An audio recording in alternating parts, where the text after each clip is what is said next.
Oke, sudah terikat. Baik. Assalamualaikum warahmatullahi wabarakatuh. Waalaikumsalam Waalaikumsalam warahmatullahi wabarakatuh.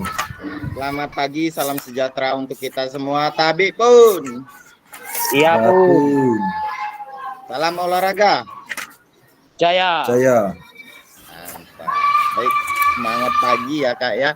Walaupun cuacanya mendung, kemudian suasananya itu adem gitu, tapi mudah-mudahan ini tidak mengurangi semangat kita untuk mengikuti kegiatan pertemuan tatap maya modul 1.5 tentang pengembangan kurikulum PJOK. Baik, kakak-kakak yang saya hormati, salam damai sejahtera, Om Swastiastu, Namo Buddhaya, salam kebajikan, rahayu untuk kita semua. Kakak-kakak yang sangat saya hormati, sebelum kita memulai pertemuan tatap muka, kegiatan belajar mengajar secara daring ini, ada beberapa kesepakatan bersama, masih sama seperti minggu yang lalu, tak detail saya jelaskan. Kakak sudah bisa memahaminya semua ya Kak ya. Selanjutnya, kakak-kakak yang saya hormati, untuk apa sih kita belajar ini, kemana tujuan kita? Nah, kakak-kakak, untuk tujuan dari sesi kali ini adalah kakak-kakak dapat memahami 3 karakteristik utama kurikulum merdeka serta keterkaitannya dengan prinsip pemikiran Ki Hajar Dewantara. Kemudian yang kedua, kakak-kakak mampu memahami pengembangan kurikulum PJOK, apakah sama kurikulumnya dengan mapel-mapel yang lain. Nah, ini yang akan kita kulik gitu. Sampai nanti lanjutannya di modul 1.6 tentang perencanaan pembelajaran PJOK ya. Tapi apa sih kurikulum dan terutama kaitannya dengan pembelajaran PJOK gitu. Yang ketiga, kakak-kakak mampu memahami penyusunan program PJOK yang berkualitas dengan backward design. Mungkin ada beberapa kakak-kakak yang sudah paham apa itu backward design gitu ya di IHT dan sebagainya. Mungkin ada pengawas-pengawas yang menjelaskan seperti itu ya. Tutor atau narasumber saat in-house training di sekolah kakak menjelaskan seperti itu. Kemudian kakak-kakak yang saya hormati, agenda sesi kita kali ini ada 3. Yang pertama backward design, yang kedua pengembangan kurikulum PJOK, kemudian yang ketiga kaitannya dengan pemikiran Ki Hajar Dewantara, KHD itu Ki Hajar Dewantara ya Kak ya.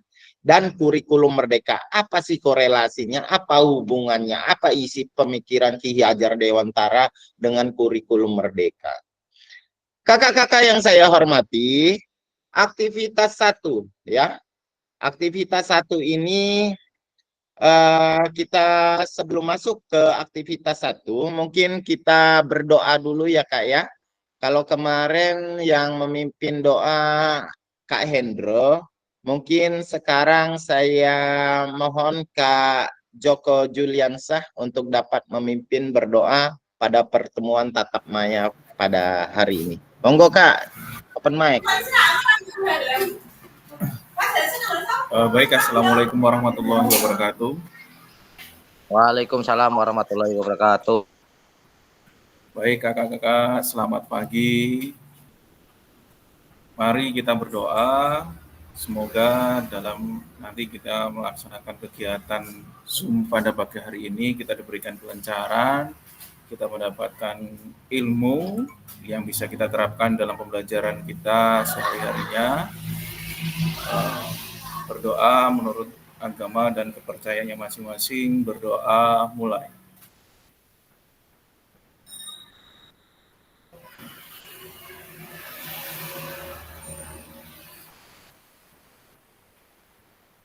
Berdoa selesai.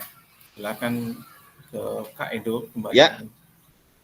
Terima kasih untuk Kak Joko yang sudah memimpin doa. Mudah-mudahan kita semua dilancarkan dalam pertemuan tatap maya ini dan mendapat pemahaman yang bermakna dari apa yang kita pelajari pada pagi hari ini. Amin. Selamat bergabung Kak Dwi Ervita.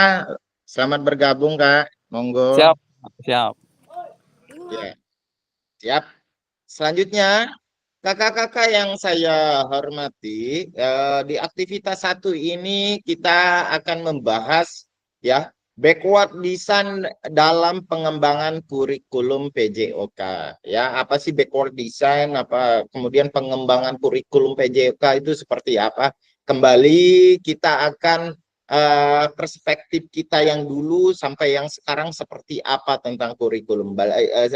Kembali lagi perspektif ya, paradigma cara berpikir kita yang akan dikulik gitu pada pertemuan kali ini.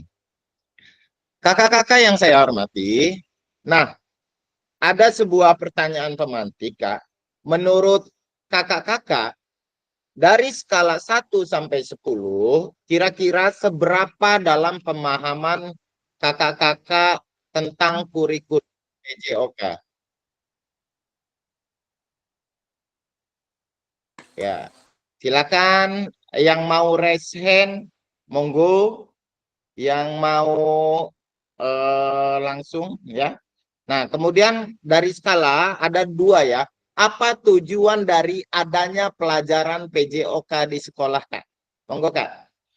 Silakan yang mau raise hand atau yang sisanya silakan di chat kolom, Kak. Ya. Dari skala 1 sampai 10, seberapa dalam pemahaman kakak-kakak tentang kurikulum PJOK? Apa sih yang kakak sudah ketahui tentang kurikulum PJOK? Dari skala 1 sampai 10, nanti dikasih alasan kenapa 1 sampai 10, misalkan Kak Fikri 8, kenapa gitu ya.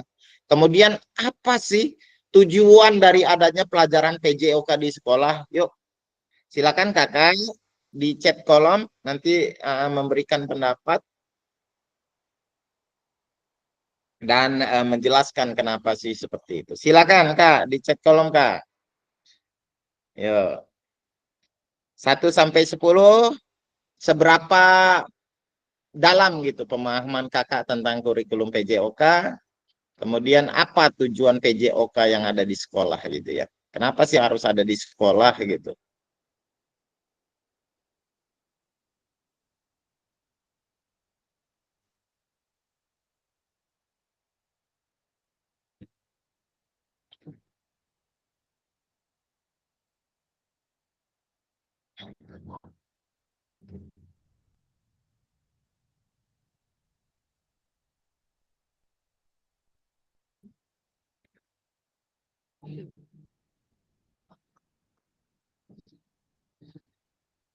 Monggo Kak.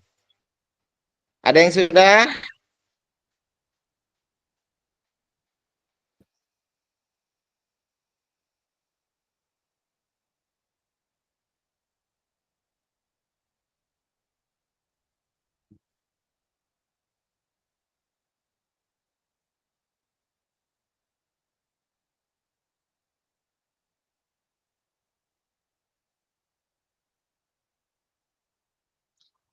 Ayo, nih basic nih Kak. Kenapa sih harus ada pelajaran PJOK di sekolah? Tujuannya apa gitu ya? Dan seberapa skala dari 1 sampai 10 pemahaman kakak tentang kurikulum PJOK gitu.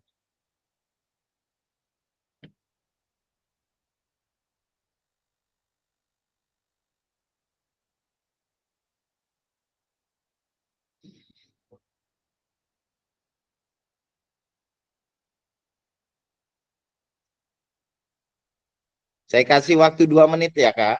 Ini 9.33, 9.35, monggo diselesaikan pertanyaan dua ini.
Monggo Kak Alifan, Esen, silakan. Open mic. Oke Kak, ini skalanya tadi mungkin kalau saya 8,5 lah Kak, untuk pemahamannya. Dari tujuan pembelajarannya sangat jelas dan tercapai sepenuhnya, materi relevan, mendalam, dan menarik. Metode pembelajaran sangat bervariasi dan efektif. Penilaian sangat adil, objektif, dan relevan. Kemudian untuk tujuan pembelajaran PJOK di sekolah, tentunya PJOK memiliki peran yang sangat penting dalam perkembangan siswa secara holistik. Tujuan utama pembelajaran PJOK adalah untuk mengembangkan aspek fisik, mengembangkan aspek mental, mengembangkan aspek sosial, kemudian mengembangkan aspek emosional, intelektual, dan kebiasaan hidup sehat. Kemudian ada juga keterampilan motorik. Nah, mungkin itu saja yang bisa saya ketahui tentang tujuan dari pembelajaran PJOK tersebut. Terima kasih. Close ini. Oke, luar biasa ya Kak Alifan tadi ya. Sebelum ke yang lain, Kak, apakah kakak-kakak sudah mengetahui capaian pembelajaran CP baru ya, CP baru PJOK dari jenjang PAUD sampai perjenjang kakak lah SD seperti apa, CP ya. Kalau di kurikulum Merdeka kan dari CP ke ATP, ATP, TP gitu ya pengembangannya. Nanti kita belajar sampai ke sana. Saya harap kakak-kakak sudah tahu CP-nya seperti apa. Jangan-jangan pencapaiannya itu masih ada yang K13 dan sebagainya. Tergantung kelasnya ya. Kalau sudah, ini rata-rata sudah kurikulum Merdeka semua ya Kak ya? Sudah. Ya, oke. Ya, nah tadi yang disampaikan oleh Kak Alifan, selanjutnya ini ada juga Kadian, mengembangkan anak secara keseluruhan melalui kegiatan jasmani, mengembangkan anak secara keseluruhan. Maksudnya Kak, gimana Kak? Mohon Kak.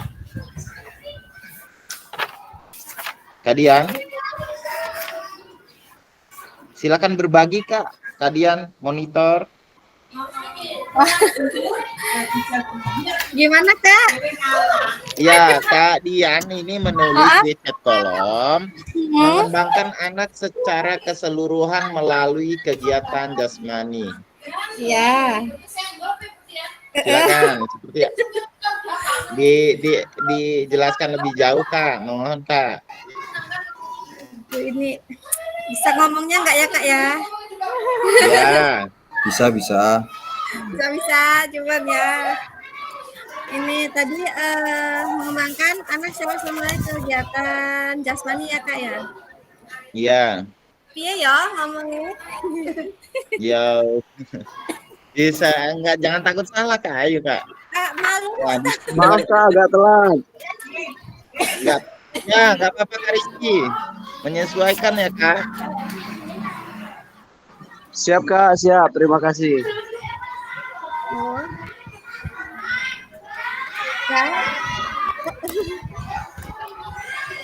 Mengembangkan anak secara keseluruhan melalui kegiatan Ya karena bukan hanya mengembangkan dari fisik saja kan menurut saya, melainkan juga mengembangkan sikap mental, sosial, emosional, intelektual, gitu secara keseluruhan gitu. Mungkin. Oh iya.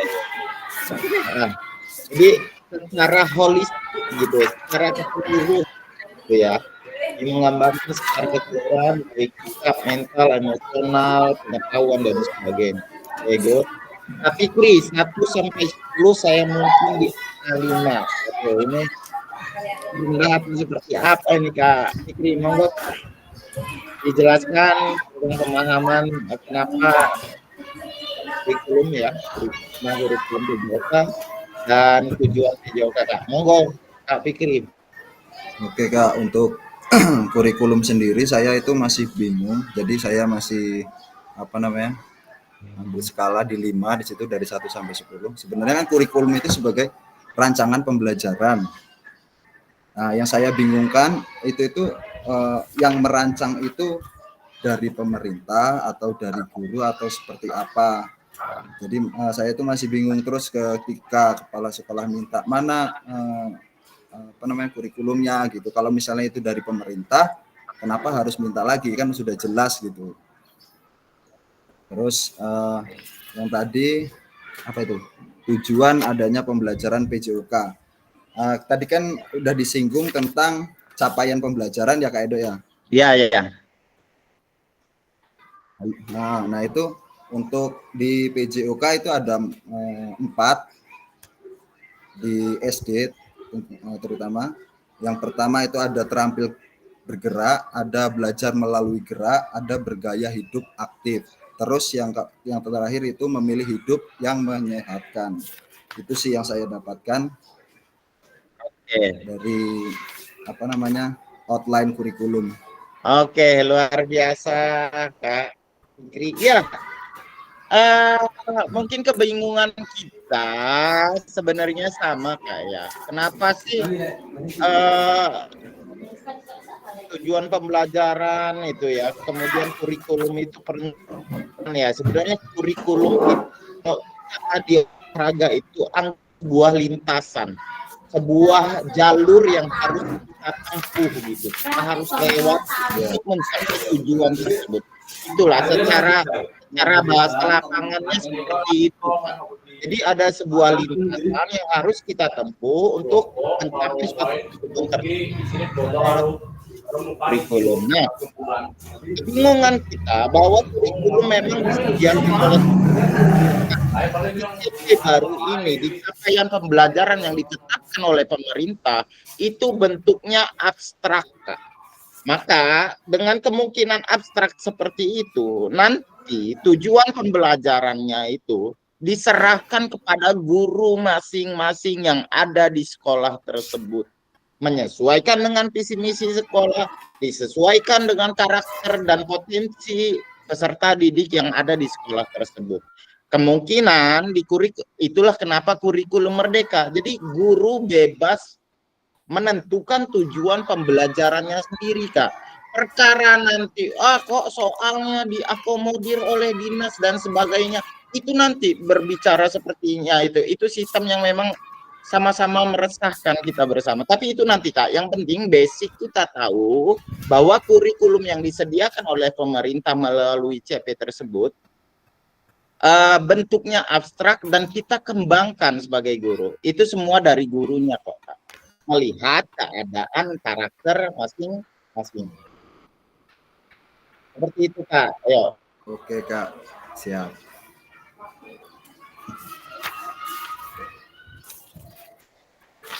Oke, gitu ya Kak ya. Kenapa ya tujuan pembelajarannya kita yang menentukan Kak. Walaupun CP-nya itu dari pemerintah. Target umumnya gitu, target luas. Kemudian Kak Apris Fitrianto, tujuan untuk kebugaran dan perkembangan siswa. Monggo Kak, seperti apa ini Kak?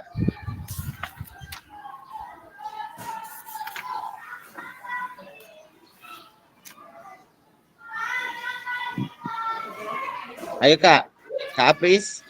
Ya Kak. Open mic. Ya, silakan open mic Kak.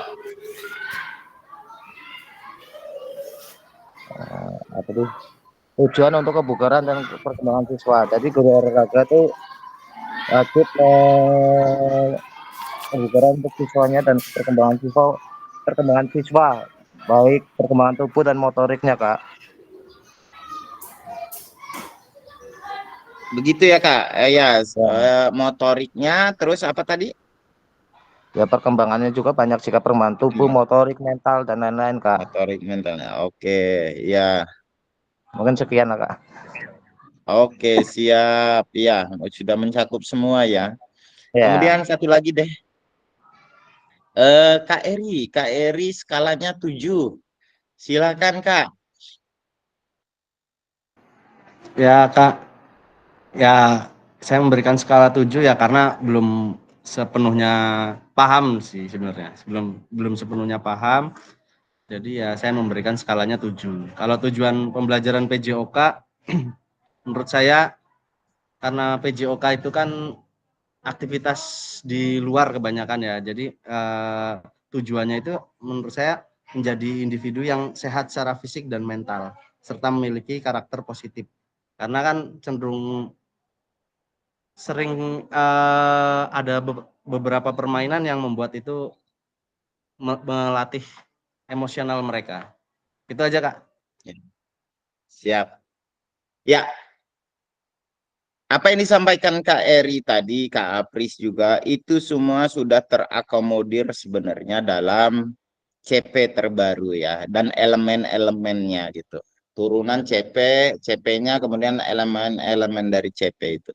Ada keterampilan bergerak, ada belajar melalui gerak ya, ya belajar melalui gerak, memilih hidup yang menyehatkan, dan satu lagi apa ya, itu semua fair play kita di situ, kemudian macam nanti kita kulik lebih jauh lah karena itu di 1.6 kita pematangan di situ. Oke Kak, luar biasa dari tadi ya tujuan pembelajaran kenapa ada PJOK di sekolah dan sebagainya sudah sedikit dibahas gitu ya. Nah, kakak-kakak yang saya hormati, menurut capaian pembelajaran PJOK di kurikulum Merdeka, tepatnya di tahun 2024, pendidikan jasmani, kesehatan, olahraga bertujuan sebagai pembelajaran bagi peserta didik dalam. Yang pertama yaitu mengembangkan, menerapkan, dan mengevaluasi keterampilan, konsep, strategi gerak yang akan menjadi disposisi untuk berpartisipasi dalam berbagai aktivitas jasmani dengan penuh kepercayaan diri, kompetensi dan kreativitas ya. Jadi capaiannya itu anak-anak kita itu diharapkan mengembangkan, menerapkan dan mengevaluasi gitu. Jadi menilai sendiri geraknya ini sudah sesuai apa belum gitu ya. Untuk berpartisipasi dalam berbagai aktivitas jasmani. Aktivitas jasmani itu banyak, tapi dasarnya adalah 3 tadi ya, lokomotor, non lokomotor dan manipulatif. Bagaimana dia berpindah tempat, bergerak tetap di tempat dan bergerak menggunakan alat dan benda gitu ya. Atau kombinasi ketiga-tiga. Jadi seperti itu. Nah, berbagai aktivitas jasmani dengan penuh kepercayaan diri. Nah, percayaan diri ini sosial emosionalnya kan, kompetensi itu raihan gitu kan, dan kreativitas kognitifnya juga jalan. Kemudian yang kedua, membantu dan memberi dukungan mereka dalam memilih gaya hidup sehat dan aktif secara jasmani ya. Ini CP, kalau masuk ke CP yang mana ini Kak elemennya Kak? Yang dua, membantu dan memberi dukungan mereka dalam memilih gaya hidup sehat dan aktif secara yaitu seperti itu ya. Kemudian yang ketiga, membangun dan menerapkan nilai-nilai sosial emosional tadi. Ya, membangun, menerapkan sosial emosional. Kira-kira kalau di CP itu CP yang apa ya Kak ya?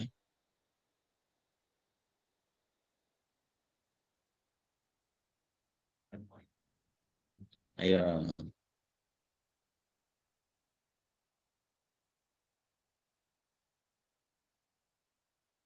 Kalau CP-nya lebih ke belajar melalui gerak, Kak, gitu ya. Karena ada fair play, ada macam-macam itu kan, inklusivitas, kerja tim gitu.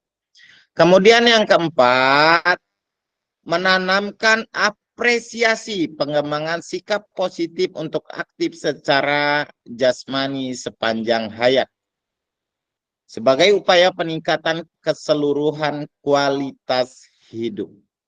Ya, ini kalau di CP tujuannya menurut itu di CP yang bergaya hidup aktif, ya, bergaya hidup aktif itulah tujuan adanya PJOK yang ada di sekolah, ya. Kemudian selanjutnya kakak-kakak yang saya hormati, mari kita berdiskusi sesuai pertanyaan pada slide berikut. Silahkan kakak-kakak tuliskan di kolom chat atau langsung raise hand untuk menyampaikan pendapat kakak-kakak. Ini ya diskusinya. Terlepas dari kurikulum apapun, apakah kakak-kakak selama ini sudah memahami dengan baik tujuan mata pelajaran dan menjadikannya sebagai acuan? Nah, mau kurikulum K13, kurikulum Merdeka, kurikulum KTSP, KBK, dan sebagainya, apapun kurikulumnya, apakah kakak-kakak selama ini sudah memahami dengan baik tujuan mata pelajaran PJOK dan menjadikannya sebagai acuan? Silakan Kak, monggo. Ya. Kemudian yang kedua, dalam konteks kurikulum Merdeka, apakah tujuan-tujuan ini bisa dicapai? Monggo Kak, diskusi ya. Yang pertama ini, silakan dipoto dulu karena saya harus ke slide berikutnya, nggak apa-apa biar nggak ini. Eh, ya.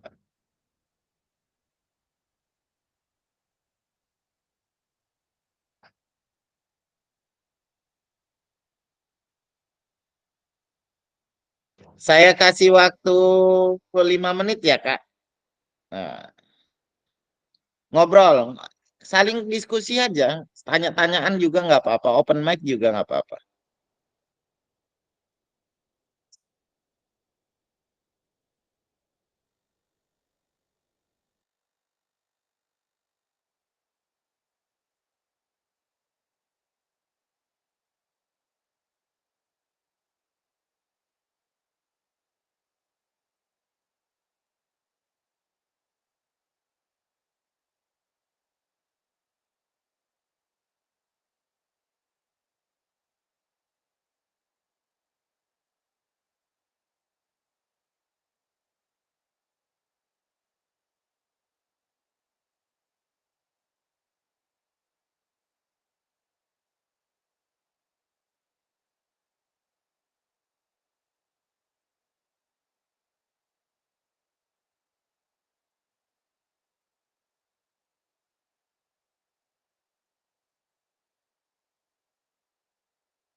Kak,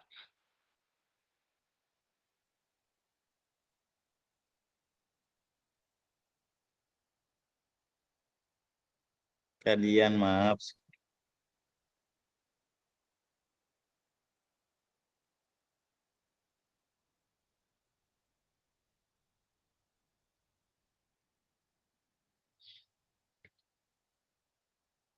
Halo? Ya, Oh ya, ada Kak. Mbok hilang suaranya. Di dapur sih ada monggo sarapan. Kak. Silakan di chat kolom nanti disampaikan pendapatnya. Pertanyaannya apa Kak? Saya tadi nggak Ini dengar. di slide ini ada 2 sebenarnya. Oh, iya iya. Sebentar ya. Sudah pajak modul semua kan Kak ya?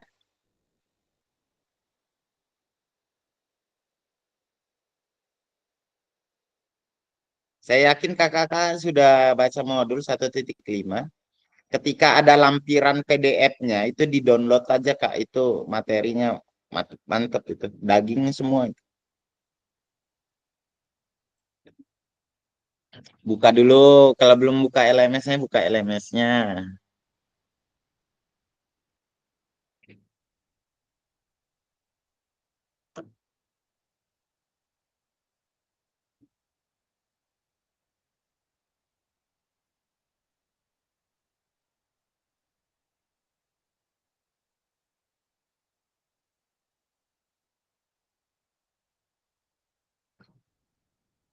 Iya, ada Tamimi nggak?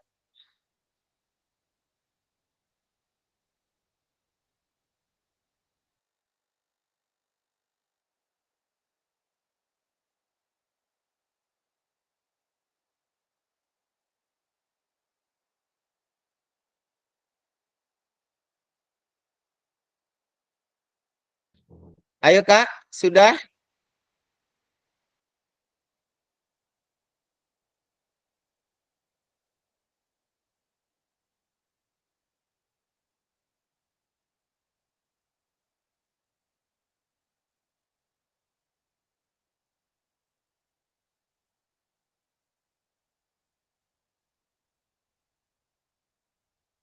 Halo Mbak. Mbak ada Tamimi nggak Mbak?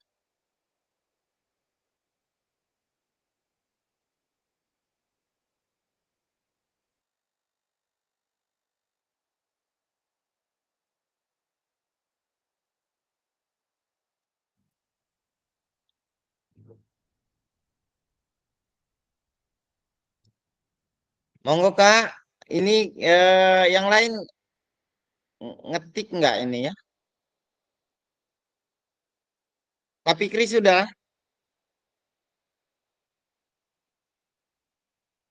Belum. Masih baca-baca ini. Oke.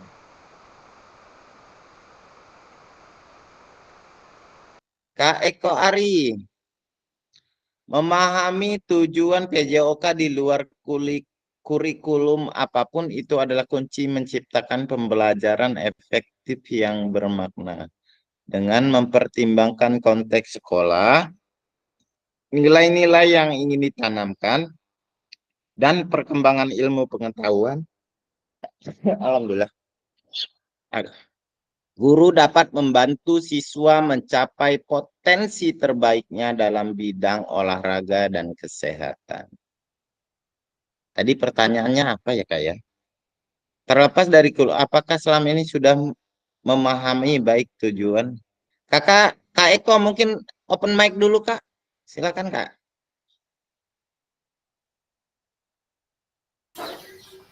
Halo Kak Eko. Halo. Ya monggo. Apakah kakak sudah memahami dengan baik tujuan mata pelajaran dan menjadikannya sebagai acuan terlepas dari kurikulum apapun ya Kak? Monggo Kak. Maksudnya seperti apa yang kakak jelaskan di chatroom? Silakan berbagi Kak. Ya, terlepas dari kurikulum apapun itu mau K13, KTSP atau kurikulum merdeka, tujuan yang tercantum dalam kurikulum itu adalah saat membangun rasa cinta terhadap olahraga, yaitu menumbuhkan minat dan kecintaannya siswa terhadap olahraga yang berkaitan olahraga dengan kehidupan sehari-hari, ya, menunjukkan kepada siswa baik keterampilan yang diperoleh dalam PJOK. Seperti itu Kak. Oh, tambahan lagi Kak, mempersiapkan siswa untuk menjadi warga negara yang sehat, terlepas dari kurikulum apapun itu, Kak. Terima kasih.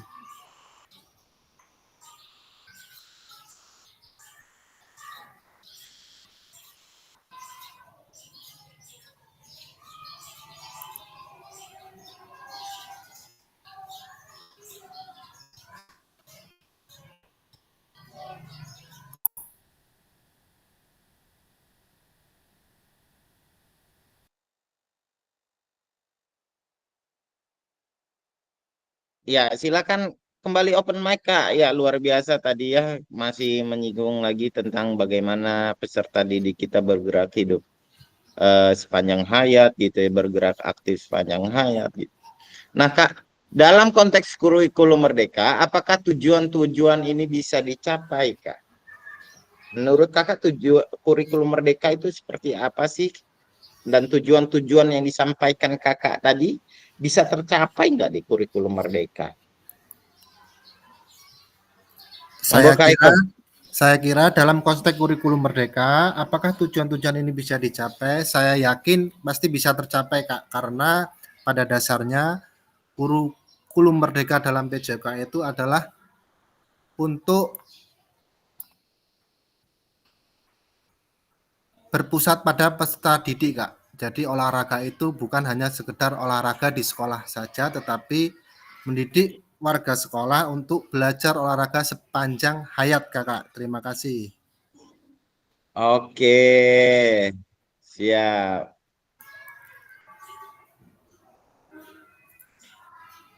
Gini deh, coba ya kita samakan persepsi juga ya. Oke, luar biasa.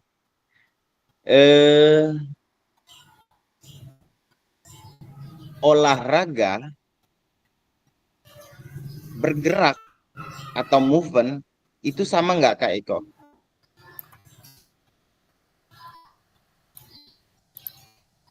Gimana, Kak? Olahraga dan bergerak, ya, itu sama nggak Kak? Sama, Kak. Sama. Sama ya Kak ya? Sama-sama gimana maksudnya? Sama-sama melakukan aktivitas gerak apapun itu, Kak. Walaupun kita berjalan itu sudah melakukan gerakan olahraga. Kita menggerakkan tangan juga sudah melakukan aktivitas olahraga. Tergantung olahraga apa yang gerak apa yang kita mau, Kak. Terima kasih, Kak. Oke, siap. Sama ya, bergerak dengan olahraga itu Mungkin, Kak, mungkin, Kak. dengan bergerak itu sama dengan olahraga gitu ya. Oke, itu dari perspektif Kakak. Mungkin ada yang lain Kak? Mungkin Menurut ada saya pendapat beda, lain? Kak. Silakan. Menurut saya beda, Kak. Monggo. Kalau bergerak itu kita ini termasuk bergerak, peregangan segala macam bergerak. Tapi kalau olahraga itu terstruktur, terencana gitu, Kak. Oke. Ya. Terstruktur, terencana gitu ya. Ada peraturannya, ada lapangannya, peralatannya, seperti itu ya Kak ya? Iya, Kak. Iya. Oke. Nah, ada debatable dari Kak Eko mungkin, silakan. yang dimaksud itu terstruktur seperti apa, Kakak Fikri? Ya, mungkin boleh misalnya ada bergerak. fasilitas lapangan, boleh itu masuk olahraga. Tadi kan pertanyaannya bergerak dan olahraga. Kalau olahraga itu terstruktur seperti kita main bulu tangkis segala macam. Kalau yang bergerak angkat galon apakah itu olahraga? Itu kan termasuk sebuah bergerak kan, gerakan. Itu Kak maksud saya.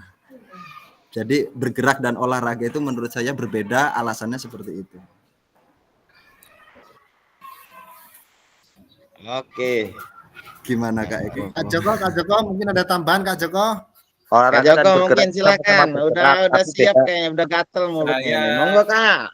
Open mic. Ya, baiklah. Menambahkan tadi dari Kak Fikri ya. Mungkin kalau olahraga benar yang disampaikan oleh Kak Fikri tadi. Kalau namanya olahraga itu terstruktur Pak Kak. Jadi ada tujuan ke depannya. Jadi kalau misalkan latihannya juga bertahap, kemudian ada tujuan apa yang ingin dicapai, misalkan prestasi itu kalau untuk olahraga. Kalau bergerak itu mengacu kalau dalam pendidikan olahraga mungkin ke pendidikan jasmani. Jadi gerak, tadi yang membedakan kata Pak Fikri ya benar. Gerak itu seperti apa? Kita lihat konteksnya terlebih dahulu. Geraknya seperti apa? Dia gerak berlari, apa tadi kata Pak Fikri geraknya mengangkat galon atau mengangkat bangku. Jadi kita lihat dulu konteksnya seperti apa. Itu tambah dari saya, Kak Edo. Oke, keren. Ya, kakak-kakak luar biasa itu membuka kembali ya, berbagi praktik baik, membuka wawasan kita juga. Begini, dalam olahraga sudah pasti ada gerak.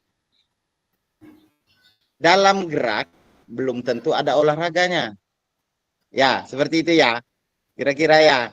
Dalam olahraga sudah pasti ada gerak. Dari 3 gerak tadi.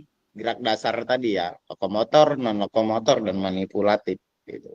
Tapi dalam gerak belum tentu itu olahraga gitu. Karena olahraga juga sekarang sudah kompleks juga. Ada olahraga tradisional, ada olahraga prestasi, ada lagi kormi itu ya termasuk olahraga rekreasi, tradisional dan sebagainya kan.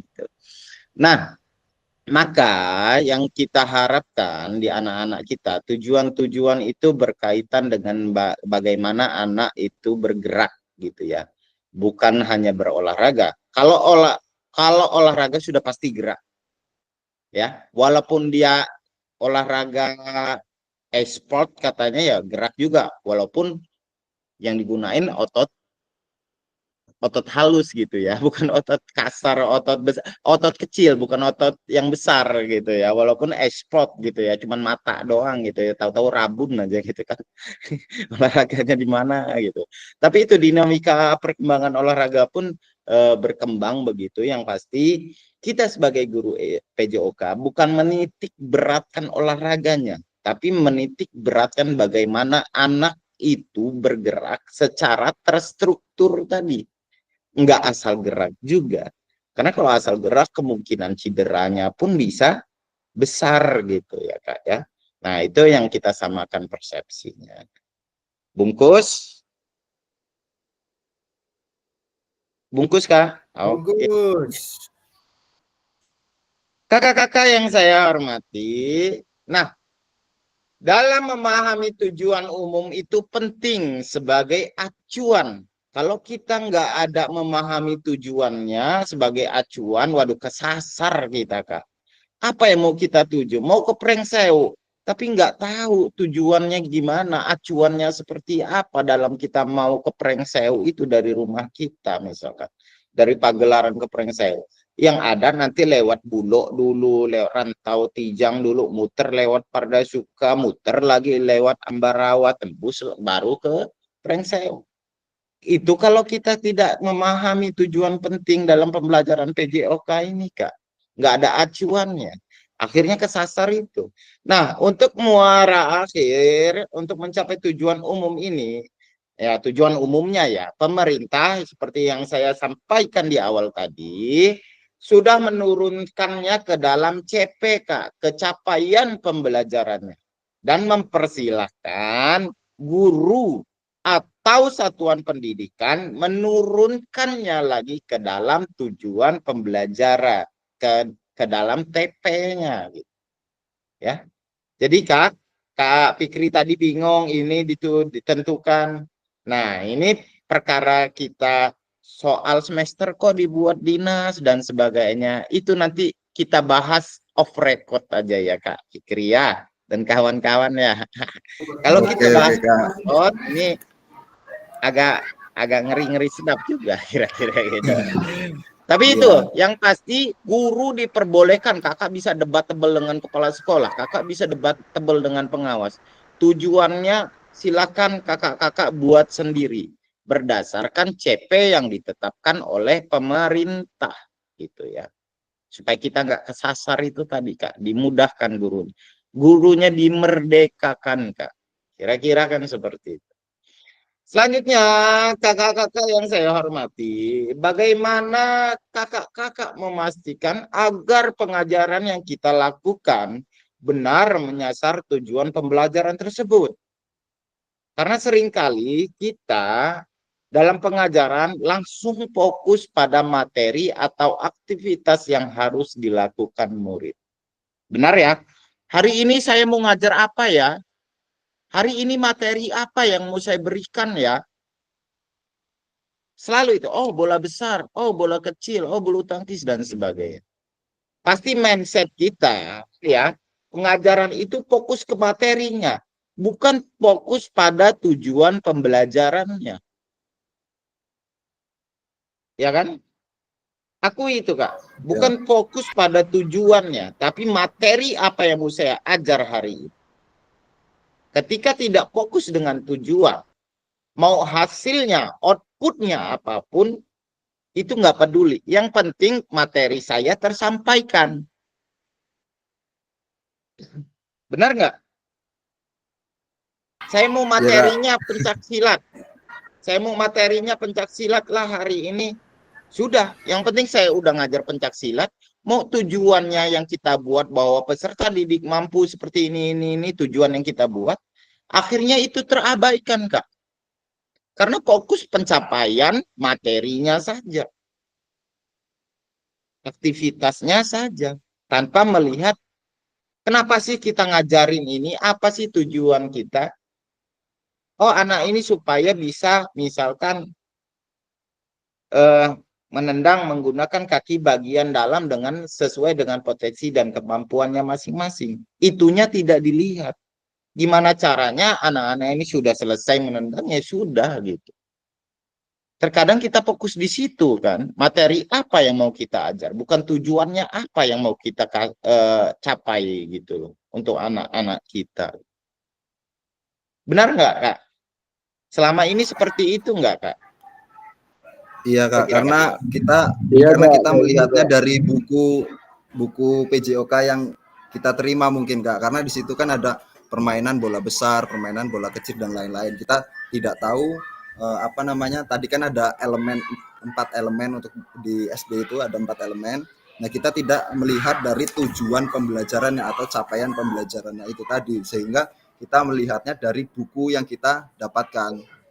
Gitu Kak. Sebelumnya begitu saya. Ini kan setelah saya dapat outline kurikulum, di situ kan ada tujuan pembelajaran, capaian pembelajaran. Nah, di situ dijelaskan di terampil bergerak itu elemennya ini. Terus belajar melalui gerak itu ada manipulatif dan sebagainya. Terus bergaya hidup aktif itu ada apa aja, dan memilih hidup yang menyehatkan itu apa aja. Nah, saya baru tahu dari situ. Sebelumnya juga saya tidak tahu itu Kak.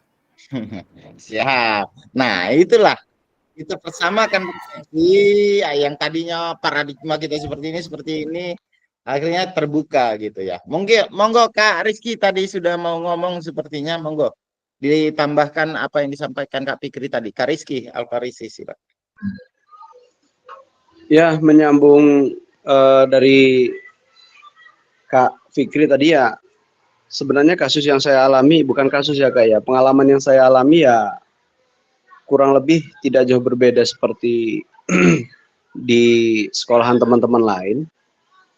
Bahkan terlepas dari itu, kalau sekolahan kami malah selama ini sih kayak artinya saya rasakan, saya malah jarang melihat buku panduan yang kaitannya tentang olahraga. Ada juga buku panduan itu atau buku teks pelajaran itu masih menggunakan kurikulum sebelumnya gitu loh. Jadi untuk materi yang saya ajarkan ya biasanya sih sebagian besar saya lihat dulu dari modul ajar yang ada di PMM, kemudian saya sesuaikan dengan lingkungan belajar saya seperti apa, baru kemudian saya coba untuk ATM gitu Kak ya. Jadi supaya supaya pelajaran itu ya bisa benar-benar tersampaikan, walaupun mungkin di fase-fase SD itu kebanyakan ya itu tadi baru 15 menit berjalan Pak haus, baru setengah jam berjalan, Pak saya ini dulu Pak, saya mau ini. Bahkan sampai ada yang keliling muter-muter lapangan, nggak jelas kadang-kadang. Cuman ya itulah artinya sebisa mungkin pengkondisian kelasnya ya saya ciptakan supaya sedikit-sedikit saya kasih ice breaking, atau saya tanya, atau saya kasih, justru bahkan sering saya kasih waktu luang lah untuk supaya mood mereka kembali untuk ikut olahraga lagi. Mungkin itu Kak. Ah, siap, siap. Ya, luar biasa sekali ya. Iya, apakah kakak saja, Kak Fikri saja? Iya, saya juga sama gitu kan. Habis materi ini, materi inilah perkara tujuannya tercapai apa enggak ya monggo gitu ya. Nah, maka kita persamakan persepsi. Lagi istirahat. Oke, bahwa nanti ya kalau kita di kurikulum Merdeka nanti ada namanya tadi backward design. Apa sih backward design itu? Fokusnya pada tujuan ya Kak ya, bukan pencapaian materinya. Kalau materinya yang dicapai ya itu tadi nggak akan kecapai kalau tujuannya nggak kita perjelas gitu kan. Kemudian Kak, seperti yang saya sampaikan tadi bahwa proses backward design ini dalam pengembangan kurikulum secara umum melalui 3 tahap di bawah ini. Ya, yang pertama kakak identifikasi dulu CP. CP-nya yang panjang dari atas sampai bawah itu. Kemudian ya di bawahnya itu identifikasi CP, elemennya dan sebagainya. Kemudian kakak menentukan metode penilaiannya. Ya, metode penilaiannya seperti apa, rubriknya seperti apa, gitu kan, ya kan, penilaian. Jadi jangan dirubah. Kalau dulu mungkin merencanakan strategi pembelajaran dulu. Nah, sedangkan ini yang ketiga, merencanakan pengalaman belajar, strategi pembelajaran. Biasanya menentukan metode penilaian itu di akhir. Kalau yang sebelum-sebelumnya, ya kan Kak? Gimana nilainya gitu kan. Nah, kalau sekarang dalam pengembangan kurikulum ini secara backward design, nah sebelum kita bicara ini deh, sudah pernah dengar bahasa backward design belum Kak sebelumnya, sebelum tatap maya ini? Kakak sudah pernah dengar istilah ini belum? Monggo Kak. Belum Kak. Belum. Mungkin melihat tujuan akhirnya gitu ya Kak. Ya, ya. Jadi gini, yang namanya backward design itu Kak, itu tadi ya, anggaplah sebuah perjalanan Kak. Kita ngajar itu anggaplah sedang dalam melaksanakan sebuah perjalanan.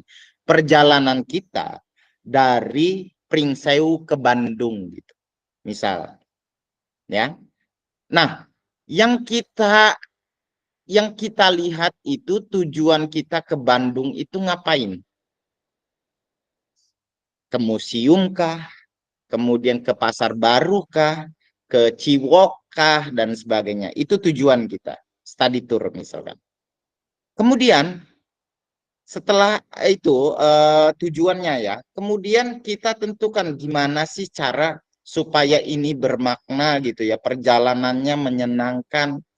Kita nilailah di situ ya, mobilnya mau naik mobil apa, kemudian supirnya seperti apa, bironya seperti apa, mau naik darat atau naik udara dan sebagainya. Itu kan kita tentukan. Tapi yang penting itu tujuannya dulu, Kak. Tujuannya dulu kita ke Bandung, ngapain di Bandung. Nah, baru mau metodenya seperti apa itu di belakang, ngikutin. Gitu. Tapi kalau kita udah nentuin dulu, saya mau naik mobil aja lah, tapi tujuannya nggak tahu kemana. Gitu kan? Bener nggak? Selama ini yang penting metodenya dulu, tujuannya ujungnya nanti gitu loh. Seketemunya aja. Tidak seperti itu. Maka dinamakan backward design ya. Bagaimana ya mengembangkan backward design itu tadi Kak. ujung-ujungnya adalah bagaimana anak-anak kita, ya, tujuan pembelajaran yang ingin kita berikan itu tercapai gitu. Tapi bukan berarti itu yang paling utama. Artinya tanpa mengabaikan prosesnya gitu ya Kak ya. Tanpa mengabaikan prosesnya, tanpa mengabaikan apa namanya perhatian kita terhadap peserta didik. Mungkin seperti itu Kak. Jadi backward design benar berorientasi pada tujuan pembelajaran, dan di dalam perjalanan, di setiap perjalanan backward design kurikulum ini ada pos-pos tertentu kan. Sebelum nyampe ke sini kita lewatin ini dulu, lewatin ini dulu. Sebelum ke Bandung kita ngelewatin apa namanya? Lewat tol dulu, kemudian ke Menara Siger dulu, kemudian ke Bakauheni dulu, nyebrang. Ketemu lagi apa? Nah, di dalam pos-pos itulah konten atau materi esensialnya gitu loh, Pak. Sampai nanti di Bandung itu tujuan utamanya CP tadi di akhir pembelajaran fase-fase tadi. Ada berapa fase, Kak, di SD, Kak? 3 Kak, 3. Apa? 3 fase. Ada 3 Kak. Ada 3. Fase apa aja itu, Kak? A, B, C Kak. A, B, C. A di kelas 1, 2. Ya, B di 3, 4, C di 5, 6. Oke. Iya, kalau ketua KKG itu harus paham karena dia menyebarkan praktik baik di wilayah KKG-nya ya kan. Waduh, keren. Ya, itulah dibagi 3 fase tadi ya Kak ya. Backward design. Nah, CP itu kan per fase ya. Kalau di SMP itu ya satu fase D itu kelas 1 sampai kelas 3 atau kelas 7 sampai kelas 9. Nah, di akhir anak-anak kita harapannya adalah mencapai fase tersebut. Bandungnya itu di akhir fase tadi. Nah, sebelum ke Bandung kan kita singgah-singgah tadi nih. Mungkin di penyeberangan, di Bakau dan sebagainya gitu ya. Di rest area dan sebagainya. Itu materi-materi esensialnya, Kak. Apa sih materi esensialnya? Materinya mau gerak apa ya, kalau masuk ke meminjam cabor misalnya menendang menggunakan kaki bagian dalam dan sebagainya. Nah, itulah pemberhentian pos-pos yang saya sebutkan tadi. Apa namanya, bakaunya, rest areanya itu isinya materi esensial sebelum di akhir fase yaitu Bandung tadi Kak. Bisa dipahami ya Kak ya? Saya bahasa ininya loh, ini bahasa lapangannya aja. Kalau bahasa secara Bisa, Kak, ininya bisa. agak menerjemahkannya agak riweh gitu. Tapi bahwa backward design itu seperti itu gitu. Fase itu anggaplah tujuan akhir yang paling utama. Gitu ya. Gitu, Kak. Oke, bisa dibungkus Kak? Bisa Kak. Bungkus Mungkin, Kak. Kak, berarti Monggo Kak. tadi kan sesuai tujuan dulu kan utamanya. Berarti seperti kalau di SD itu ada gerak dasar, lokomotor, non lokomotor dan manipulatif. Nah, kita lihat dari situnya dulu, kemudian kita lihat di situ itu kita dapat meningkatkan dari misalnya dari cabur pencak silat, dari sepak bola di situ gitu ya Kak. Ya, benar. Jadi bisa berkembang di situ. Artinya seperti yang saya jelaskan di awal bahwa cabur-cabur olahraga itu hanya dipinjam. Ya, karena cabur itu punya gerak itu tadi gitu loh. Ya, Kak. Nah, silakan kakak yang menentukan gitu. Tujuannya seperti apa? Maunya anak-anak ini seperti apa? Oh, anak-anak saya di potensinya misalkan di sekolah saya lingkungannya mendukung gitu untuk misalkan olahraga manipulatif sepak bola gitu ya, karena lingkungannya ada SSB dan sebagainya. Itu yang dipopokin terus ya nggak apa-apa juga gitu. Yang pasti keempat elemen dalam CP tersebut terpenuhi, Kak. Ya. Jadi memperbolehkan, nggak melulu harus ganti bola kecil, besok bola besar, bola enggak.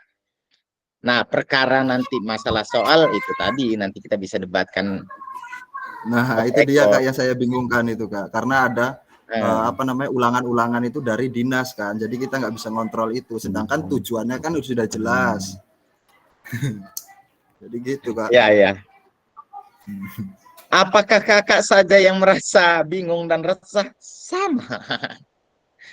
Ya itu itulah ya, kita sistem dan mudah-mudahan apakah bisa dirubah sistem ini, sangat bisa Kak, ketika nanti kita kompak dan sebagainya. Memang saat ini ya sama-sama berjuang gitu ya. Tapi kalau saya sih Kak, soal-soal yang dari dinas itu tidak menjadi hal yang utama, hanya sebagai referensi tambahan untuk anak-anak kita belajar. Yang paling utama adalah penilaian autentik yang kita lakukan di keseharian kita dalam pembelajaran PJOK. Saya sarankan seperti itu, Kak. Masih ada beberapa guru yang menjadikan nilai sumatif akhir semester, sumatif tengah semester itu yang utama dalam penginputan raport. Benar? Nah, yang itu yuk kita samakan persepsi itu sebagai referensi tambahan sumber belajar anak saja, bukan jadi yang utama ya Kak. Seperti itu. Ya dilema kita seperti itulah Kak ya. Ya, pemerintah pusat sudah merancang dengan sebaik mungkin, kita yang di bawah agak bleh. Tapi itulah dinamika kita di pendidikan ini, nggak apa-apa. Nah, Kak, dalam pesan kunci bahwa backward design merupakan proses sistematis. Yang namanya sistematis itu berurutan ya Kak ya. Secara sistematis yang memastikan kesesuaian kurikulum dengan capaian pembelajaran yang diinginkan. Ya. Jadi sistematis yang memastikan kesesuaian kurikulum dengan capaian pembelajaran yang diinginkan. Udah ada barangnya bulat dari pemerintah, silakan kakak kembangkan di bawah gitu. Itu ya, sesuai yang diinginkan. Bahwa backward design juga pada akhirnya membantu guru menyelaraskan antara tujuan, langkah-langkah pembelajaran, metodenya seperti apa, dan penilaiannya seperti apa. Ya, backward design juga akhirnya membantu ya, menyelaraskan, jadi ketersesuaian nih antara tujuannya, metodenya, penilaiannya. Jadi sejalan gitu loh Kak. Tujuannya apa, metodenya juga apa gitu. Kadang-kadang kan kita kayak gitu. Dan penilaiannya seperti apa. Nggak mungkin nih ketika gerakan manipulatif, misalkan saya di kelas 7 dengan kelas 9 SMP, itu kan rata-rata di kelas 7 itu gerak spesifik. Nggak mungkin metodenya sama dengan ketika sama-sama misalkan meminjam olahraga bola basket, ketika kita variasi dan kombinasi di kelas 9. Metodenya sama. Kan nggak pas gitu. Secara urutan umur dan sebagainya juga berbeda gitu. Seperti itu Kak. Bungkus, atau masih ada yang mau didebatkan atau didiskusikan? Bungkus, bungkus. Bungkus. Bungkus. Oke. Nah, kakak-kakak yang saya hormati, kalau tadi pengembangan kurikulum backward design, sekarang aktivitas kedua yaitu penyusunan program PJOK. Nah, nyusun program nih. Penting nih buat teman-teman yang berorganisasi di ini apa? KKG ya. Aktivitas 2. Kakak-kakak yang saya hormati, di sini kakak-kakak bisa jawab benar atau salah ya. Kurikulum berbasis, nanti silakan kakak resen di chat kolom boleh. Kurikulum berbasis standar manakah yang benar definisi di bawah ini? Kurikulum merupakan seperangkat aktivitas untuk menguasai keterampilan. Benar atau salah, Kak? Monggo, Kak.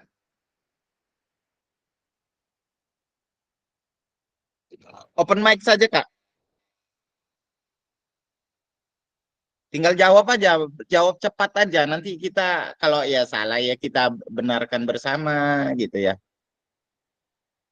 Monggo Kak, kurikulum merupakan seperangkat aktivitas.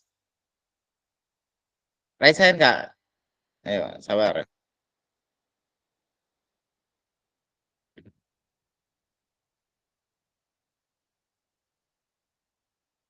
Yang lain mana ya? Kurikulum merupakan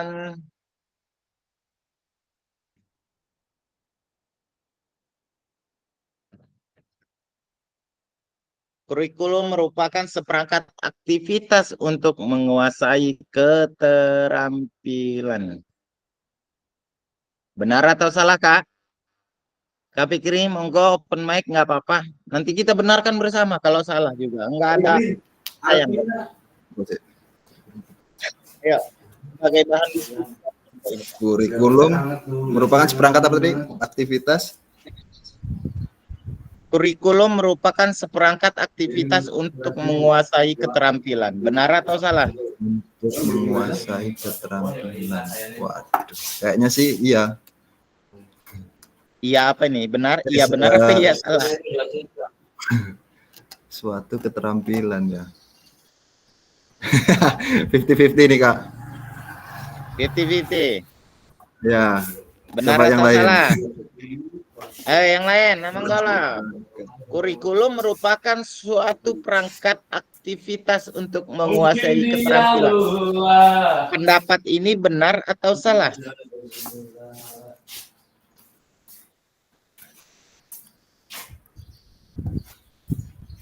Kita coba buka ya. Salah kan. Jadi kurikulum ini bukan untuk sebagai perangkat menguasai keterampilan semata. Oh ya. Selanjutnya yang kedua, buku teks nih yang disampaikan Kak Fikri tadi. Buku teks peserta didik dapat dikatakan adalah suatu kurikulum. Benar atau salah? Salah.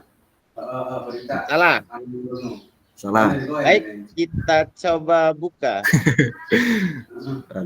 Salah ya Kak ya. Ya, benar. Yang bawa buku teks itu bukan suatu kurikulum, itu hanya sumber belajar ya Kak. Kurikulum adalah suatu standar untuk mengetahui apa yang peserta didik harus pelajari, meliputi keterampilan, pengetahuan, dan sikap. Benar atau salah? Benar. Benar. Oke, kita coba buka. Ternyata ya, benar ya. Jadi Kak, yang referensinya selalu buku teks sebagai acuan kurikulum, mohon dikurangi ya Kak. Wih, cair Kak Rizky lagi renang ya, cair deh. Cair, berapa orang yang masuk? Mantap, Ya, dingin. intermezzo. Oke. Ya, kurikulum adalah suatu standar untuk mengetahui apa peserta didik yang harus dipelajari. Jadi ada standarnya ya, meliputi keterampilan, pengetahuan, dan sikap. Jadi kalau yang selama ini sudah acuannya kurikulum itu di buku teks, mulailah dikurangi. Kalau bisa dihilangkan. Tapi sebagai sumber belajar boleh gitu. Bukan abis ini di buku teks ini kemudian ini aduh, standarnya Jakarta dengan kita beda gitu. Nggak bisa kita samakan. Ya. Ya nggak Kapik. Benar. Iya. Gimana yang disatap-satap sana gitu kan. Ya. Kak Rizky ini cair boleh lah. Kemudian kakak-kakak yang saya hormati, komponen kurikulum pada satuan pendidikan, pelaksana kurikulum merdeka. Yang pertama, struktur kurikulum ya. Komponennya kurikulum ini yang pertama yaitu struktur kurikulumnya seperti apa. Kemudian capaian pembelajarannya seperti apa ya, CP itu tadi ya. Kemudian yang ketiga, pembelajaran dan asesmennya seperti apa, cara belajarnya seperti apa, metodenya seperti apa, dan asesmennya seperti apa. Penggunaan perangkat ajar yang keempat, ya, perangkat ajarnya seperti apa gitu ya. Kemudian yang kelima, kurikulum satuan pendidikan. Kalau kakak-kakak tanya, saya yakin itu sekolah juga bingung yakin ini. Tanya kepala sekolah, Pak, KOSP kita seperti apa sih, kurikulum operasional pendidikan yang sekolah kita gitu ya. Apa gitu? Di situ ada visi misi, di situ ada tujuan gitu ya. Di KOSP itu. Kalau enggak di SMP tanya wakakurnya seperti apa gitu. KOSP-nya seperti apa. Jadi kelima komponen ini yang sebagai dasar pelaksana kurikulum merdeka gitu di satuan pendidikan. Ya. Kemudian komponen kurikulum satuan pendidikan dikembangkan dan digunakan di satuan pendidikan terdiri dari karakteristik satuan pendidikan, visi misi dan tujuan satuan pendidikan, pengorganisasian pembelajaran dan perencanaan pembelajaran. Jadi komponen kurikulum yang ada di sekolah kita masing-masing dikembangkan, ya, artinya dikembangkan. Boleh kakak modifikasi dan sebagainya, dan digunakan di satuan pendidikan, ya, seperti itu. Terdiri karakteristik yang ada di tempat kakak seperti apa sekolahnya, visi misinya seperti apa. Kepala sekolah dalam rapat-rapat menyampaikan visi misi nggak sih kak seringnya? Visi misi sekolah gitu. Atau tertulis di biasanya ya, tertulis di X banner yang ada di sekolah kalau ada X banner, atau di tembok-tembok gitu loh kak. Tembok-tembok sekolah, visi misi UPT SD Negeri 1 Bumiarum misalkan. Visinya adalah menjadikan peserta didik menjadi institusi terbaik dan sebagainya, itu narasinya. Biasanya kepala sekolah menyampaikan enggak? Dalam rapat kah mungkin, atau tertulis itu tadi. Jadi tahu sekolah itu standarnya yang mau dicapai apa gitu. Seni budayanya kah dan sebagainya. Belum ya Kak Fikri ya? Di sekolah kakak? Ada di ini banner itu Kak. Ya maksudnya kan masih neng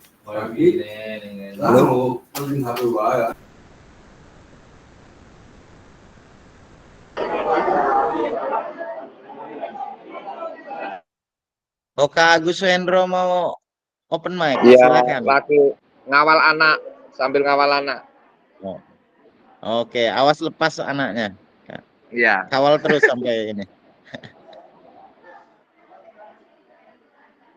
Bang Rizky ini renang ya. ini. Jadi asik cair dia. Cair ini Rizky. Ya. Ya, jadi dalam pelaksanaan kurikulum di sekolah itu tadi ya dapat dikembangkan, terdiri dari karakteristik sekolahnya seperti apa, banyak anak petani kah, gitu kan? Itu sebenarnya ngobrol dengan rekan sejawat yang ada di sekolah gitu ya, dengan tim pengembang kurikulum. Maka kurikulum itu misalkan di SMP nggak hanya wakakur saja, tapi ada tim pengembang kurikulum atau manajemen sekolah. Selanjutnya, kakak-kakak yang saya hormati, mengapa kurikulum operasional berbeda antar satuan pendidikan? Mengapakah OSP, kurikulum operasional satuan pendidikan, antar sekolah itu berbeda? Ya. Nah, bermakna kurikulum operasional satuan pendidikan dikembangkan sesuai dengan konteks dan kebutuhan peserta didik dalam satuan pendidikannya. Nah, ini bisa menjadi kabar gembira untuk kakak-kakak dapat menyusun program yang relevan dengan kultur gerak di mana peserta didik tinggal gitu. Maka beda antara SMP 1 Pagelaran dengan SMP 2 Pagelaran misalkan, atau dengan SD Negeri 1 Bumiarum dengan SD Negeri 1 Patoman, itu berbeda kan. Gitu loh. Ya, KOSP-nya. Nah, ini memungkinkan kakak untuk menyusun program yang relevan dengan kultur gerak di mana peserta didik tinggal, guru PJOK ini. Kalau kultur gerak misalkan di tempat kakak itu senam dan sebagainya, bisa gitu loh. Ngembangkan lebih pada senamnya. Sepak bolanya, manipulatif menggunakan sepak bolanya, ya nggak apa-apa gitu loh. Banyak-banyakin, saya mau banyak-banyakin sepak bola, ya monggo. Kakak yang menentukan sebenarnya. Nggak apa-apa, diperbolehkan. Jangan bicara sistem tentang soal dan sebagainya ya Kak Fikri, tapi kita boleh, dan itu bisa didebatable. Itu tadi saran saya.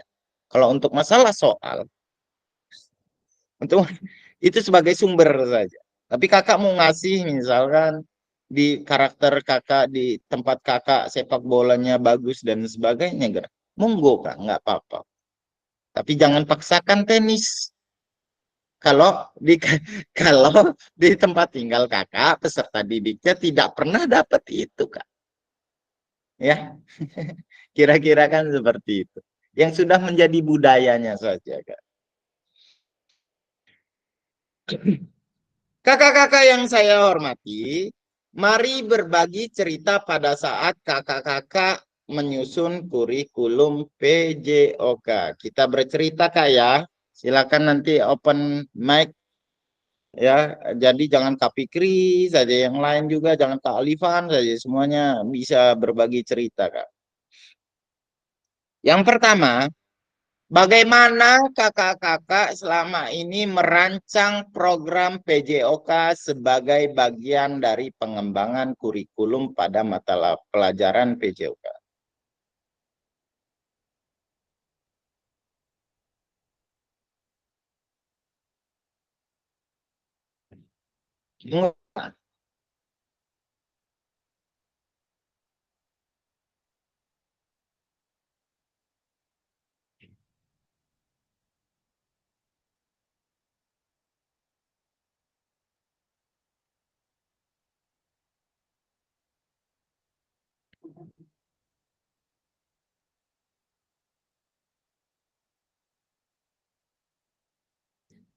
Ya, saya coba biar ini.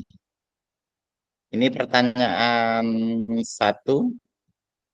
Bagaimana kakak-kakak merancang?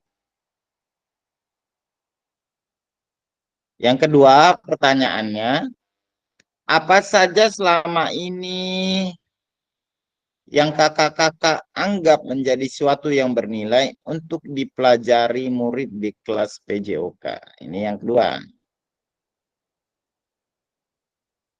Yang ketiga, bagaimana kakak-kakak mengintegrasikan, memasukkan ini ya, itu semua ke dalam proses pengembangan kurikulum mata pelajaran PJOK yang berlaku sekarang. Ya. Silakan di chat kolom, Kak. Pertanyaan itu dijawab tiga-tiganya itu. Hmm. Monggo, Kak. Yang lain nanti harapannya bersuara ya, Kak ya. Supaya yang direkam jangan Kak Fikri lagi, jangan Kak Alifan lagi, jangan Kak Rizky lagi gitu. Oke, saya kasih waktu 10 menit. Dimulai dari sekarang, silakan kakak di chat kolom saja, nanti kita berdiskusi lebih lanjut. 3 pertanyaan tadi sudah saya share di kolom chat, supaya nggak bergerak-gerak ini slide. Kak ya, silakan. Saya izin ke toilet sebentar kak ya. Monggo kak, berdiskusi open mic aja, berisik aja nggak apa-apa kak.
Sudah Kak?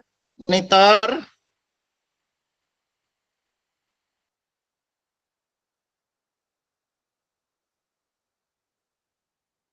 Halo Kak?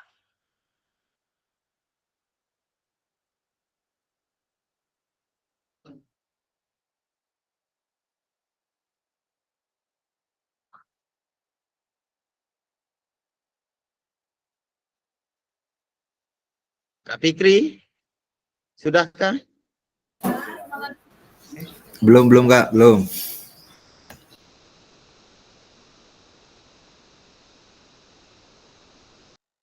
Ada 3 pertanyaan ya Kak, itu saya di chat kolom semua.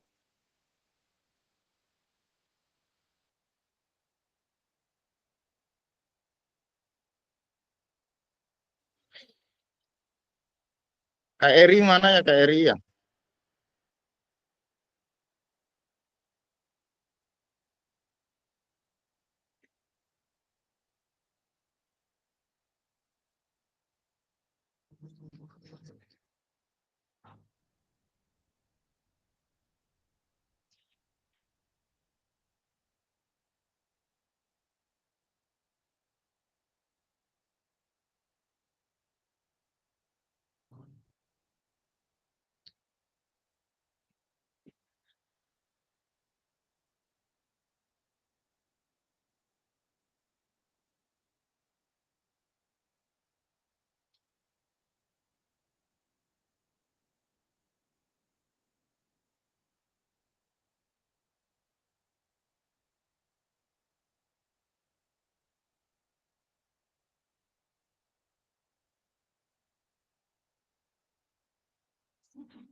Monggo Kak, yang sudah bisa menyampaikan pendapatnya Kak.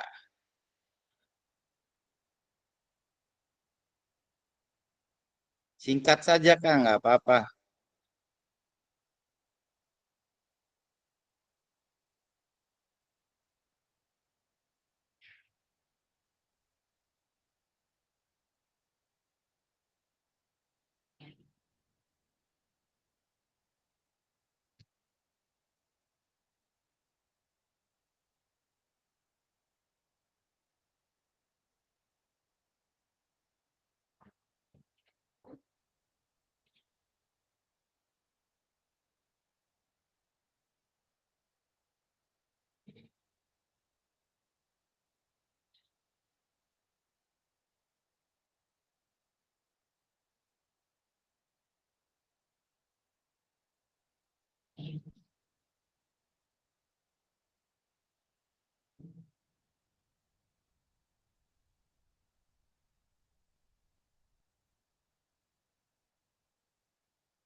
Kak Alifan, monggo Kak, berikan pendapatnya Kak.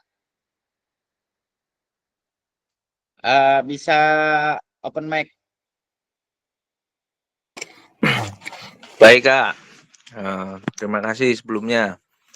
Di sini saya akan menjawab pertanyaan dari pertanyaan tadi. Menurut pendapat saya, yang pertama tadi, bagaimana Bapak Ibu selama ini merancang program PJOK sebagai bagian dari pengembangan kurikulum mata pelajaran PJOK?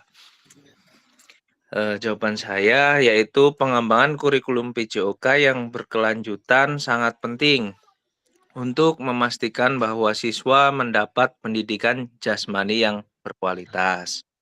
Kemudian yang kedua, apa saja yang selama ini Bapak Ibu anggap menjadi sesuatu yang bernilai untuk dipelajari murid di kelas?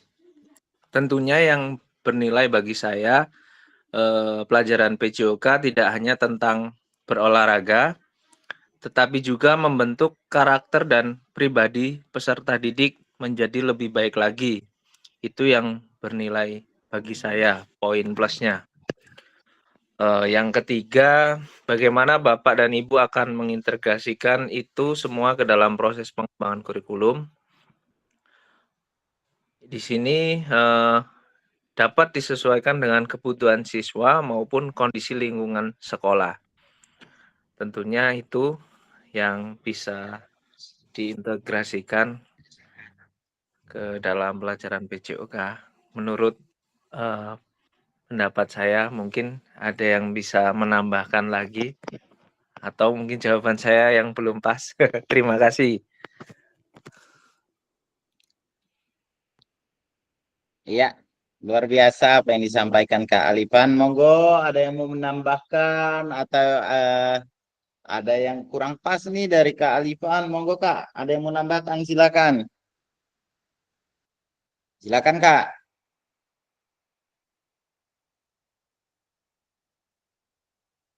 Halo?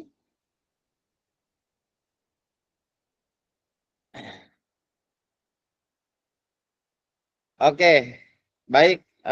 Yang disampaikan Kakak Alifan tadi ya benar ya, bahwa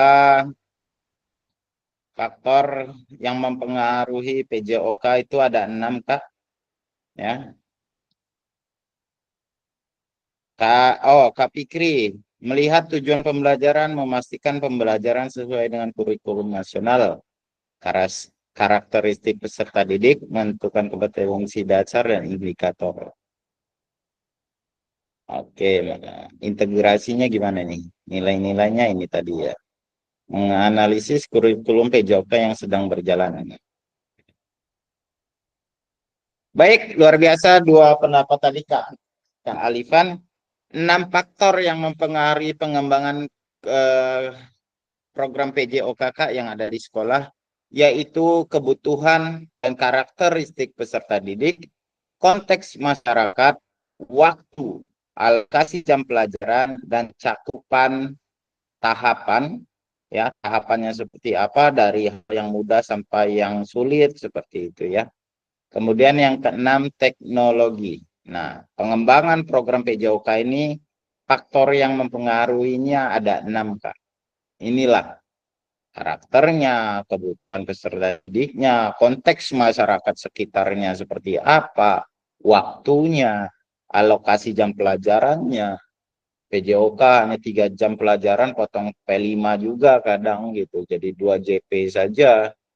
Kemudian cakupan dan tahapannya dan teknologinya. Itu Kak ya. Selanjutnya, kakak-kakak yang saya hormati, kita masuk ke aktivitas 3. Karakteristik utama kurikulum Merdeka dan artikulasi Ki Hajar Dewantara dalam pendidikan nasional. Ini yang ketiga. Apa sih, gimana sih karakter utama kurikulum Merdeka itu? Kemudian artikulasi atau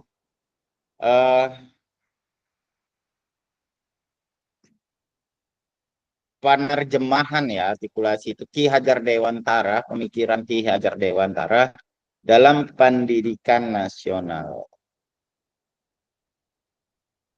Kakak-kakak yang saya hormati, menurut kakak-kakak, kata kunci apa yang berulang kali kita bahas dalam pengembangan kurikulum, mengembangkan kurikulum PJOK? Yang kita bahas tadi dari awal ada sosial emosional dan sebagainya. Apa nih? Kata kuncinya dari ada berapa? Kemudian apa saja? Kata kunci. Kakak udah bahas semua tadi. Sudah kesebut semua. Resen inilah open mic aja. Apa tadi? Kayaknya udah dibahas semua deh tadi.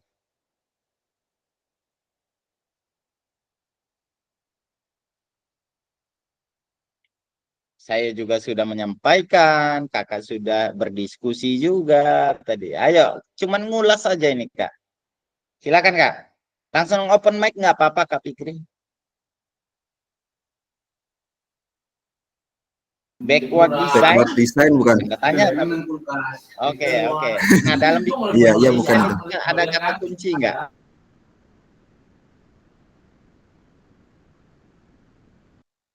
Sudah dibahas tadi. Ada karakter katanya kan. Ada kompetensi. Ada apa lagi tadi? Ya. Kata kunci berulang kali kita bahas dalam cara mengembangkan kurikulum merdeka. Dari CP kemudian jadi TP gimana pengembangan program? Pengembangan program PJOK. Oke. Ya. Backward design. Nah, backward design itu kata kuncinya dalam mengembangkan kurikulum PJOK itu ada 3, Kak. Yang pertama, itu fokus pada materi esensial. Apa materi esensialnya tadi? Dari 4 CP itu tadi, gitu kan. Yaitu muatan yang paling diperlukan dalam mengembangkan kompetensi dan karakter peserta didik. Materinya apa? Materi esensialnya apa? Ya, belajar melalui gerakan, kemudian keterampilan bergerakkah, atau memilih hidup yang menyehatkankah, kita turunin lagi itu kan. Dari elemen itu jadi TP gitu. Ini fokusnya materi esensialnya apa gitu. Bergerak kemana kah, manipulatif non lokomotor kah, itulah fokus materi esensial, materinya kak ya. Baik kompetensinya, kompetensi secara profesional itu tadi, maupun karakter peserta didiknya, Kak. Ya, karakternya apakah fair play, sportivitas, kemudian menghargai, toleransi, dan sebagainya. Ini. Kemudian yang kedua, dalam mengembangkan kurikulum merdeka ini, karakteristiknya adalah pengembangan kompetensi dan karakter. Kompetensi sosial, emosional, moral, dan peserta didik. Kuncinya itu, Kak. Yang mau kita kejar itu. Berkaca bahwa selama ini olahraga harusnya itu mempersatukan, tetapi terkadang mencerai-beraikan. Kita tahu ketika kita sudah bicara sepak bola, misalkan Indonesia saja, antara The Jack misal, ya, antara The Jack dengan Persib, gitu kan, dengan Bobotoh, itu nggak masalah sepak bola aja, kadang jadi ribut, itu, ya, karena apa? Karena karakternya, sosial emosionalnya, moral peserta didik. Kita kadang ajar sepak bolanya aja, tapi moralnya itu tidak disentuh. Bagaimana tragedi Kanjuruhan Malang beberapa tahun yang lalu, itu dia, di mana cuma nonton bola saja bisa kehilangan sampai ratusan nyawa. Sekedar nonton bola. Apa yang salah, Kak? Sosial, emosional, dan moralnya yang kurang kita kejar. Apakah salah guru PJOK? Bukan semua. Tapi dengan PJOK yang kaitan dengan olahraga, kita bisa bangun itu. Kita bisa perbaiki itu, Kak. Bagaimana ketika anak-anak bertanding, berlaku curang, ngatur skor dan sebagainya. Apakah itu yang diinginkan oleh olahraga? Tujuan olahraga? Apa itu yang tercantum di piagam Olimpiade? Apa ya namanya itu ya, lupa saya. Ada 4, sportivity, prinsip dan sebagainya. Apa seperti itu yang harusnya Olimpiade itu menjadi suatu ajang yang memang untuk persahabatan. Tetapi karena tadi kompetisi yang begitu kuat, akhirnya menghalalkan segala cara. Nah, jadi kurikulum Merdeka ini fokusnya, karakteristiknya pengembangan kompetensi dan karakter, sosial, emosional, dan moralnya, Kak. Maka jangan hanya mengajarkan bagaimana menendang bola, tapi tidak tahu kenapa sih kita harus menendang bola ini. Kenapa sih kita harus kerjasama dalam bermain sepak bola? Kenapa sih kita harus junjung tinggi sportivitas dan sebagainya? Ini bukan perkara Indonesia saja, dunia. Bahkan ya nonton sepak bola Indonesia lawan Bahrain kemarin, sakit hatinya sampai hari ini belum terobati. Gara-gara apa? Mungkin ada indikasi tidak sportif itu tadi kan.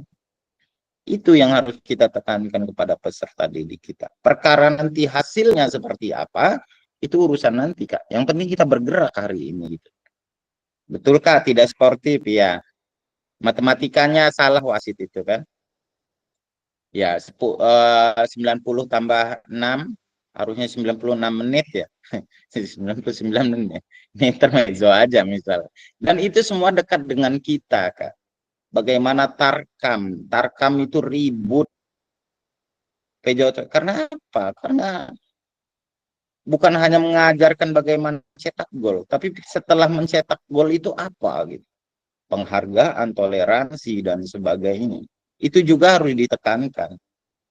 Maka kalau SSB, kemudian kalau saya kalau di basket itu namanya akademi, jangan dulu ngejar menang. Kurikulumnya begitu sekarang itu, Kak. Di pelatihan ya usia dini gitu, dicabor-cabor. Bagaimana memaksimalkan potensi sosial emosional anak itu yang ditekankan daripada hasil akhir pertandingan. Terkadang itu yang harus kita tekankan, Kak, peserta didik kita. Kemudian yang ketiga, fleksibilitas pembelajaran. Kurikulum dapat disesuaikan dengan kebutuhan pengembangan kompetensi peserta didik, karakteristik satuan pendidikan, dan konteks lingkungan sosial setempat. Nah, fleksibilitas pembelajaran itu tadi, Kak, ya. Kakak bisa sesuai dengan karakteristik peserta didik, satuan pendidikannya seperti apa, lingkungan sosial budayanya seperti apa. Jadi nggak usah repot, Kak. Kalau di sekitar kakak-kakak seperti yang saya jelaskan tadi, bahwa olahraganya atau budaya bergeraknya peserta didik kita di lingkungan, misalkan lebih banyak pencak silatnya, ya udah, gitu. Kita sesuaikan aja. Oh, olahraga tradisionalnya masih kenceng, bentengan dan sebagainya, kasih, Kak, nggak apa-apa. Gitu. Ya. Bisa dibungkus, Kak, ini, Kak? Bungkus. Bungkus ya. Bungkus. Oke, kemudian kakak-kakak yang saya hormati, mari kita diskusikan lagi pemikiran Ki Hajar Dewantara secara lebih jauh dan mengaitkannya dengan karakteristik kurikulum Merdeka. Ya, kita diskusikan lagi.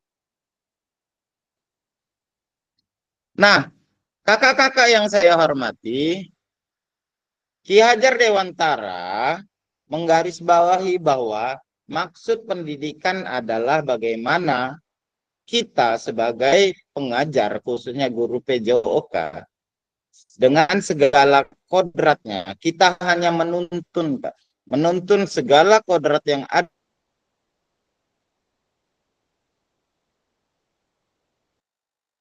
kebahagiaan setinggi-tingginya sebagai manusia maupun sebagai anggota masyarakat di masa yang akan datang. Itu kuncinya, Kak. Jadi kita hanya menuntun saja, bukan menuntut.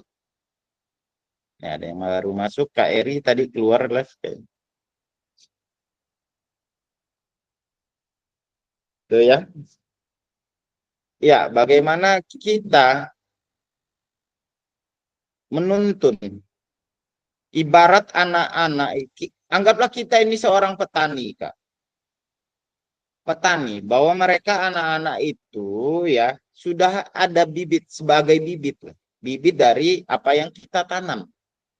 Nah, anak-anak itu sudah bisa tumbuh dan berkembang sendiri. Tinggal kita mau kasih pupuk apa, tanahnya yang kita garap seperti apa. Bahwa mereka sudah punya basic, sudah punya pemikiran, sudah punya dasar untuk mengembangkan apa yang ada dalam diri mereka. Tinggal kita tuntun, tinggal kita semainya seperti apa. Anggap kalau kita seorang petani. Kira-kira seperti itu. Dari kata-kata menuntun segala kodrat yang ada pada anak untuk mencapai keselamatan dan kebahagiaan setinggi-tinggi. Apakah dari kata-kata pemikiran Ki Hajar Dewantara ini anak-anak itu cerdas? Ada enggak, Kak? Adakah kata-kata anak-anak itu pinter? Ada enggak dari kata-kata ini? Enggak ada, Kak. Enggak ada. Bagaimana yang ada kata-kata di pemikiran Ki Hajar Dewantara ini adalah keselamatan dan kebahagiaan. Anak-anak itu akan selamat di masa yang akan datang setelah kita semai, setelah kita tuntun, dan ada kebahagiaan di masa depan mereka. Ketika bahagia, sudah pasti ada pengetahuan, sudah ada pasti ada keterampilan, sudah ada pasti moral yang baik. Selamat.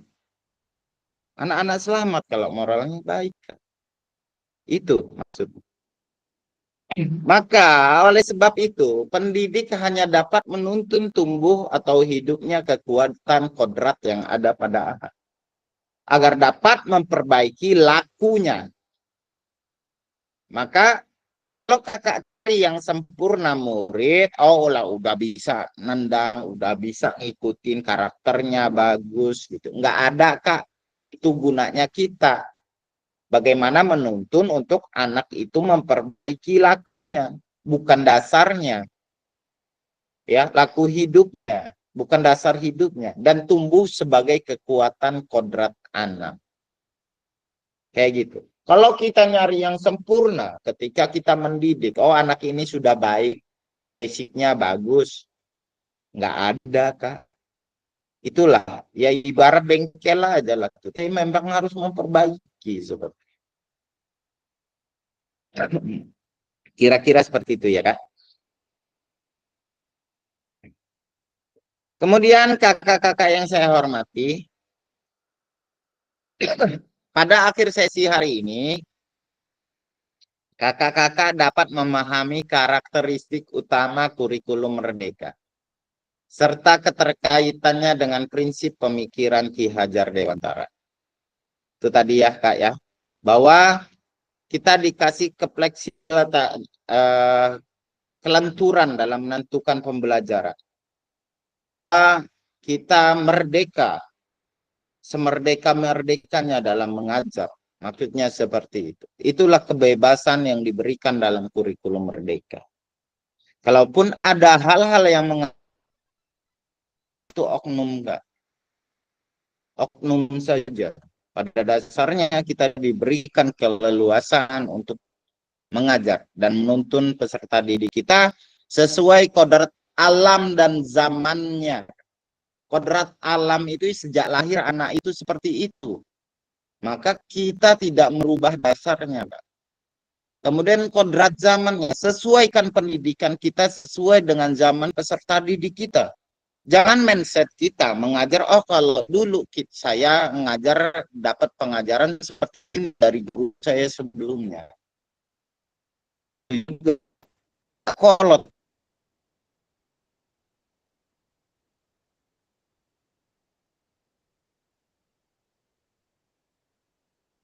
Teknologi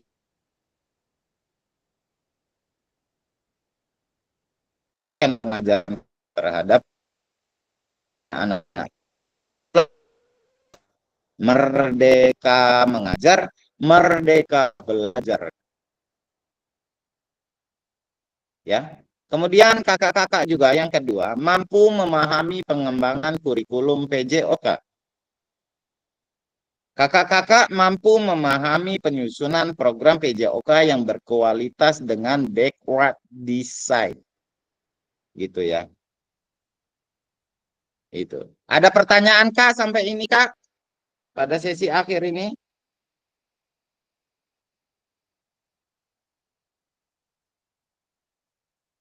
Monggo Kak. Monggo Kak. Ada pertanyaan Kak? Atau tidak kita lanjut? Halo? Lanjut. Sudah, cukup. Bisa dipahami ya Kak? Halo? Insya Allah bisa. Ya. Oke kakak-kakak yang saya hormati, sudah sampai kita di penghujung sesi. Terima kasih untuk hari ini. Silakan kakak-kakak open cam dulu, kita foto bersama. Rodo haus ngelak aku yang jelas kayak gitu ya. Monggo Kak, kita open cam. Wih Kak Dian menyala. Awas kena cucu Kak.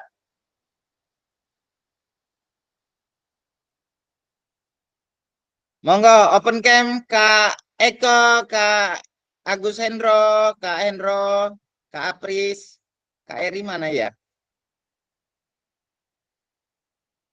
Kak Eri hari ini loh. Hilang timbul. Kurang bersemangat, Kak Eri. Lagi ada urusan di sekolah jadi padahal materinya bagus tapi lagi banyak keperluan. Oke. Jadi itil ya, hilang timbul gitu Kak Eri. Sorry, canda. Canda ya. Intermezzo aja Kak.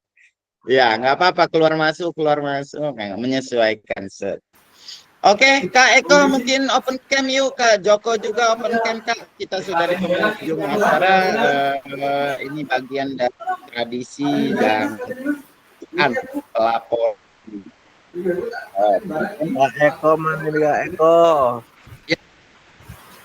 Mungkin di 1.6 kita akan membahas apa namanya, perencanaan pembelajaran lebih ke detail. Nanti kita tipis-tipis bahas apa namanya. Oke deh, perencanaan pembelajaran ya. Oke, berikan gaya terbaikmu, Duati. Kembali beri saya. Oh iya, udah mendung Kak, sorry Kak, saya juga ngeri ini. 1, 2, 3. Ya, oke.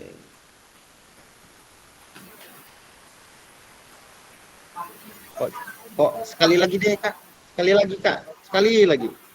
Jelek. Sekali lagi.